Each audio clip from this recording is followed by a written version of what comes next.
Hey there. I've got a bit of a conundrum and I need to give you guys a little bit of context real quickly before I get into it more. Um, when I was a kid, I was big into action figures. I played with them. I played the heck out of those things. But the thing was, I always took care of my toys. I'm a big fan of taking care of toys. And it was rare that I broke or lost something. I mean, it happened. I mean, I was a kid, but it was rare. And that's because I always viewed my toys as an extension of myself. They were something that I collected. They were something that I held on to, something that I wanted, and I wanted them in my life. So I took care of them. And I think part of that also is because at that age, I kind of believed that toys were alive. Let's just say when I finally saw Toy Story, or when Toy Story came out in 1995, even though I was like 20 years old at the time, Toy Story spoke to me on a level that most movies do not, because I'm sitting there thinking, oh my God, that's my childhood on screen.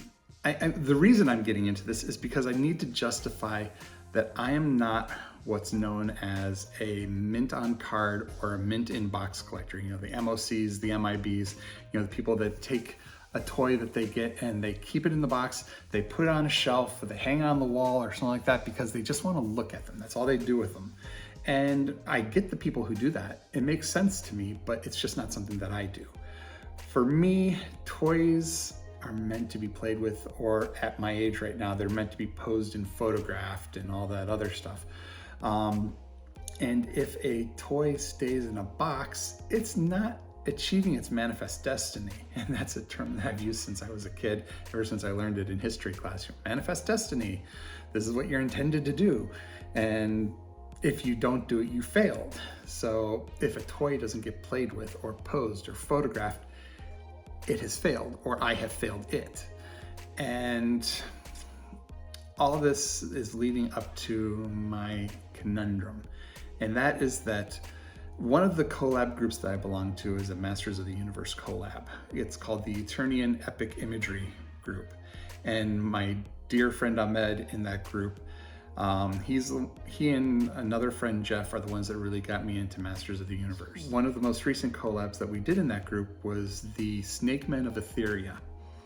And it was a collab that, despite my growing collection of Masters of the Universe, mostly Origins and cartoon collection figures, has gotten, or has as much as it has expanded, I do not have a Snake Man figure. So then within a couple days after that, I looked on the shop app and suddenly I had a package coming into customs in the US. And usually if it's a package that's in customs here and I'm not expecting it, it means Ahmed has sent me something. And you know, here I'm in the United States, he's across the pond in England. So, you know, it has to go through customs. And I asked him about it and he denied it vehemently. Knew he was lying to my face. And then, you know, several days later, on the day that that collab was posting and too late to do any photos for it, I get the package, and inside is this. It is a Snake Man of Vypor, or Vypor. I'm not sure which way it's supposed to be pronounced. I'm going to say Vypor, it's easier. But, and inside the package was a little note from him. I don't know if you can read it. Your very own Snake Man. It's really cool. And I was right on the verge of ripping this thing open until I looked at it a little bit more carefully and realized, oh my God, this thing is unpunched. If you look in the top, the little punch hole that they do to hang a toy on a rack at a store is still there. That means it was never in a store, or it was, you know, in a box in a warehouse before being shipped out. And then I looked again and I saw, if you look down here, the name of the figure is in 7 different languages. It's a multi-language card. And a lot of Masters of the Universe figures come like this, but overseas, not in the US. US usually only has one name and then you know, like a multi-word description of that character. It doesn't have all these different languages. I mean, here we've got English, we've got French, Spanish, Italian, Slovakian, Hungarian, Russian. It's cool.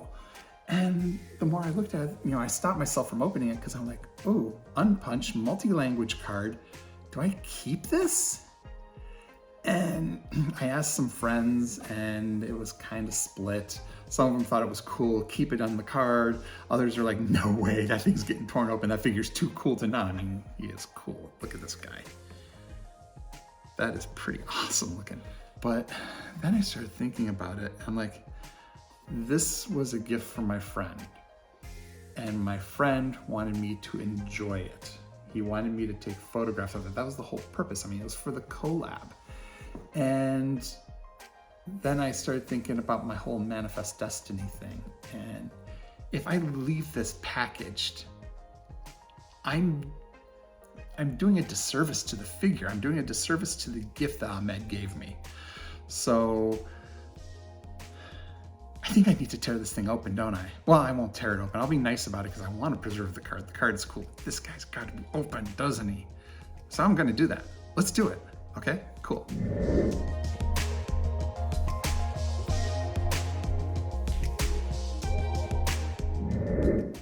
Okay, he is free and he is awesome. I mean, look at this.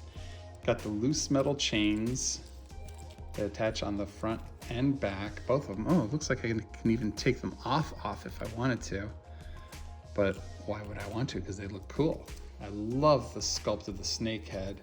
He's got a good hinge, goes all the way around on the neck, and his jaw is hinged too, so you can get a cool little semi-closed mouth look. You can't go too far because the teeth get in the way, and then you can get the big hiss. Yeah. Oh, and there's even a second joint in there, so you can turn his head sideways. Oh, I like that. 3-jointed head and neck. That's nice. Well, I'm including the jaw on that. But, and he's got all the same articulation that most other Origins have. Knee, cut calf. He's got a little bit of ankle, but not much. He's got elbow, full ball joint, shoulder. He's got the in and out hands and full twist. Yeah, this is a cool figure, and I am glad I opened it because he needed to come out into the open and play. I'm gonna get some pictures of him. So what's your take on the whole mint on card, mint in box argument? Are you the sort of person that likes to collect everything in box or on card for display only? Or do you like to open them and play with them? Or, third option is, do you have a bunch that you do open and play with or photograph and then keep some in cards? Or maybe you get duplicates of certain figures and do that. How do you approach this? I mean, so far, I don't have multiple copies of individual figures. I basically buy one and open them all, as you now see with Vypor.